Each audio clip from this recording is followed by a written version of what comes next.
High বন্ধুরা, এই যে দেখতে পাচ্ছ তোমরা ধান ছেঁচছি আমি। এই যে আমাদের এই হোন্ডা ছোট মেশিন, খুব ভালো, একাই সব কিছু করা যায়, একাই তোলা নামানো যায়। এই যে ধান গাছ আমার। দুঃখের বিষয় কি জানেন বন্ধুরা? দুঃখের বিষয় হলো সরকার ফসলের দাম দিচ্ছে না। যখনই আমরা কিষাণ মান্ডিতে ফসল নিয়ে যাচ্ছি তখনই ওরা 5 কেজি করে বেশি নিচ্ছে, বলছে ধানে খাদ আছে অমক তমক বলে 5 কেজি করে ছলতা নিচ্ছে।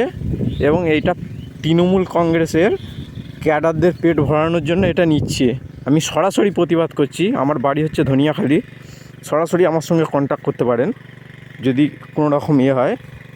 তো এটা হচ্ছে পুরোপুরি এই আমাদের মমতা দিদি যে আছেন না, ইনি পুরোপুরি একদম কৃষকদের হারে মারার ধান্দা করছেন, একবারে ফেলে মারার ধান্দা করছেন।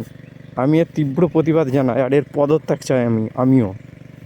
আমার ভিডিওটা বেশি বেশি করে শেয়ার করবেন, বেশি বেশি করে সাবস্ক্রাইব করে দেবেন নতুন হয়ে থাকলে, আর বেশি বেশি করে লাইক দেবেন।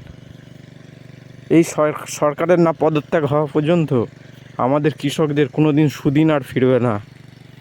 এই দেখুন কত কষ্ট করে আমরা ফসল ফলাই, এই ফসলের ন্যায্য দাম দিচ্ছে না। শুধু ওর টলিপাড়া টালিগঞ্জের লোককেই ও খাওয়াচ্ছে, ওর নিজের আশপাশের শহরের লোককেই শুধু কম পয়সায় খাওয়ানোর ধান্দা করছে। আমাদের কৃষকদের অবস্থা দেখুন, আমরা ন্যায্য ফসলের দামও পাই না ঠিকঠাক। ভিডিওটি ভালো লাগলে অবশ্যই লাইক দেবেন, অবশ্যই সাবস্ক্রাইব করবেন, অবশ্যই প্রতিবাদ করবেন, অবশ্যই শেয়ার করবেন।